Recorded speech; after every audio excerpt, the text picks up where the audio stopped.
Was she conscious or not during the alleged sexual assault? That does figure to be a key question debated in the Vanderbilt rape case. Tonight, exclusive details from the toxicology report on tests for the date rape drug and more. As News Channel 5's Nick Barris tells us, those results will be key when the case goes to trial in January. In sexual assault cases, alleged victims are often tested for everything from STDs to whether or not there are drugs in the system. And the results of those tests often become evidence here in criminal court. And that will likely be the case when Brandon Vandenberg and Corey Beatty go to trial in January. The former Vanderbilt football players are accused of raping a female student in the Gillette Hall dormitory on campus last year. The victim has told police she doesn't remember a thing. I think it's going to be very important to the state's theory of the case.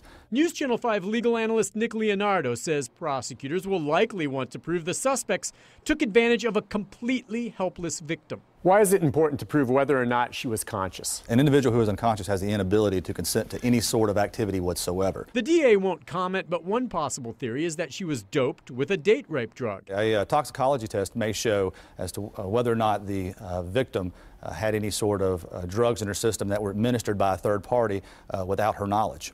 News Channel 5 has learned that results of the toxicology tests came back negative for the date rape drugs GHB and Rohypnol.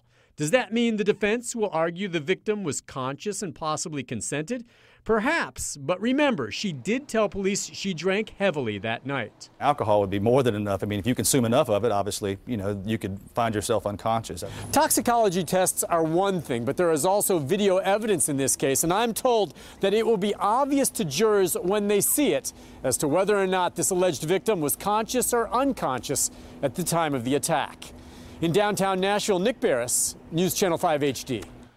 Yeah, the Vanderbilt rape trial is set for January, but that could now be delayed since we've learned defense attorneys are expected to ask for a sequestered jury. And of course, we'll bring you the latest on the Vanderbilt rape trial right here on News Channel 5 and online at newschannel5.com.